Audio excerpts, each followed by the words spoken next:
Préparez-vous pour un voyage de foi et de découverte. Avez-vous déjà imaginé être témoin du pouvoir transformateur d'une petite graine? Dans la vidéo d'aujourd'hui, nous dévoilerons la fascinante parabole de la graine de moutarde, une histoire qui transcende le temps et nous révèle la grandeur du royaume de Dieu.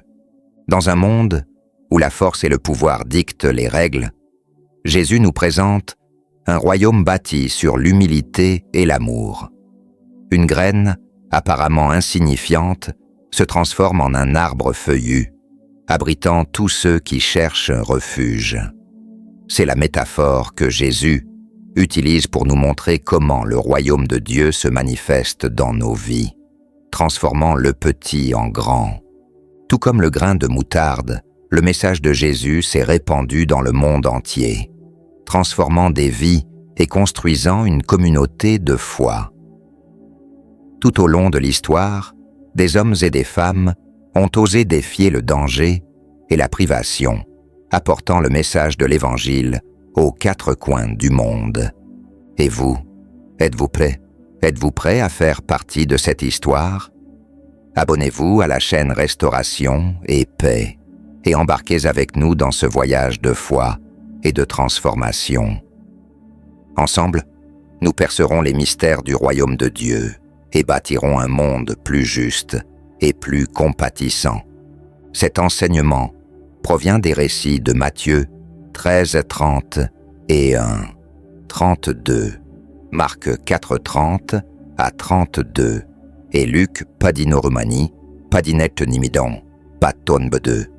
Au milieu de la foule qui absorbait les paroles de Jésus, il y avait de nombreux pharisiens, des individus envahis par l'arrogance, qui observaient avec dédain la minorité qui reconnaissait le Messie parmi les auditeurs. En interne, ils se demandaient comment un maître aussi humble pouvait élever Israël à la domination mondiale. Comment pourrait-il, dépourvu de richesse, de pouvoir ou d'honneur, établir un nouveau royaume? Jésus, scrutant ses pensées, répondit: « À quoi pouvons-nous comparer le royaume de Dieu? Quelle parabole utiliserons-nous pour l'illustrer? » Marc 4:30. Il n'y avait aucune analogie dans les gouvernements terrestres qui pourrait servir de comparaison. Aucune société civile ne pourrait fournir un parallèle adéquat. Le royaume de Dieu est comme une graine de moutarde, dit-il, qui lorsqu'elle est plantée en terre, est la plus petite de toutes les graines. Mais une fois semée, elle devient le plus gros des légumes, avec des branches si grandes que les oiseaux du ciel peuvent s'abriter sous son ombre. Marc 4:30 et 1:32. L'embryon, contenu dans la graine, s'épanouit grâce au développement du principe vital que Dieu y a déposé. Votre progression ne dépend pas de l'intervention humaine. C'est le royaume du Christ, une nouvelle création. Ces principes de développement contrastent directement avec ceux qui régissent les royaumes de ce monde. Les gouvernements terrestres s'imposent par la force, maintenant leur domination par les armes. Mais le fondateur du nouveau royaume est le prince de la paix.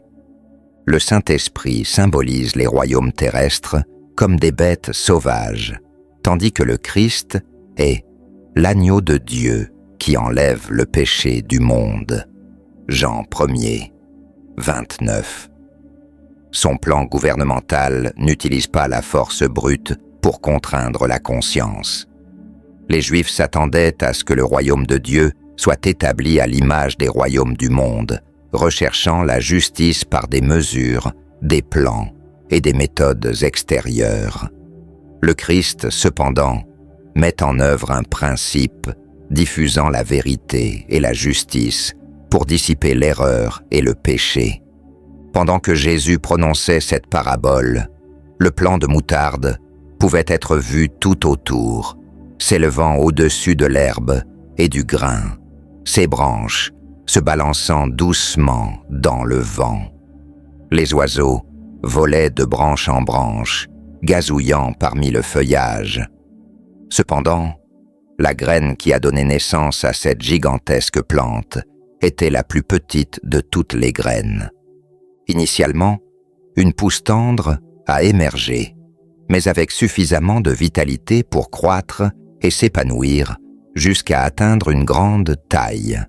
De même, le royaume du Christ semblait, au début, humble et insignifiant, le plus petit de tous les royaumes terrestres.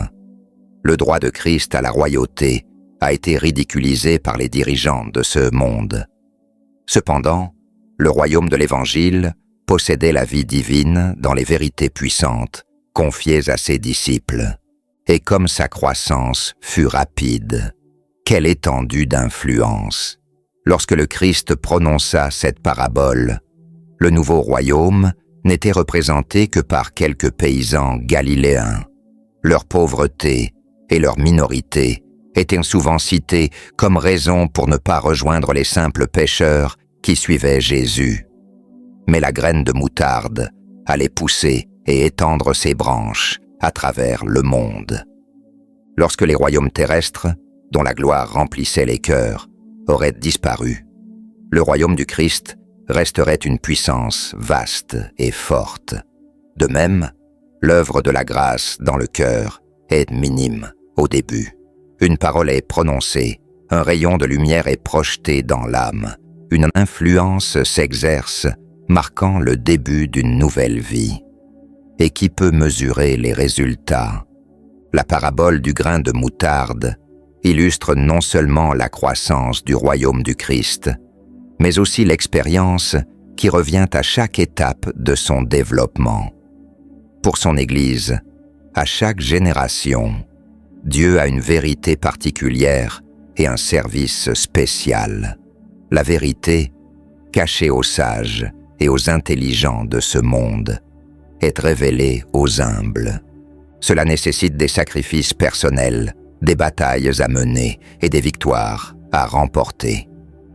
Ses premiers adhérents sont peu nombreux, repoussés et méprisés par les grands peuples du monde et par une Église à l'esprit mondain. Remarquez Jean-Baptiste, le précurseur du Christ, réprimandant à lui seul l'orgueil et le formalisme du peuple juif. Regardez les premiers champions de l'Évangile en Europe. La mission de Paul et Silas, les deux fabricants de tentes, semblait sombre et décourageante lorsqu'ils embarquèrent de Troas pour Philippe. Observez le vieux Paul, enchaîné dans la citadelle des Césars, prêchant le Christ. Observez les petites communautés d'esclaves et de paysans en conflit avec le paganisme de la Rome impériale. Regardez Martin Luther résister à la puissante Église, chef d'œuvre de la sagesse de ce monde, défendant la parole de Dieu contre l'empereur et le pape, déclarant « Me voici, je ne peux pas faire autrement, que Dieu m'aide ». Regardez John Wesley prêcher le Christ et sa justice au milieu du formalisme, de la sensualité et de l'incrédulité. Regardez quelqu'un, ému par la misère du paganisme, mendier le privilège de porter le message de l'amour du Christ, et entendez la réponse de l'ecclésiastique. « Asseyez-vous, jeune homme. Quand Dieu voudra convertir les païens, il le fera sans votre ni mon aide. » Les grands leaders de la pensée religieuse de cette génération célèbrent ceux qui ont semé la graine de la vérité il y a des siècles, en leur érigeant des monuments. Cependant, nombreux sont ceux qui abandonnent ce travail pour piétiner la nouvelle pousse qui émerge aujourd'hui de la même graine. Le vieux cri est répété. Nous savons que Dieu a parlé à Moïse, mais nous ne savons pas d'où vient cet homme, le Christ, dans le messager qu'il envoie. Jean 9, 29.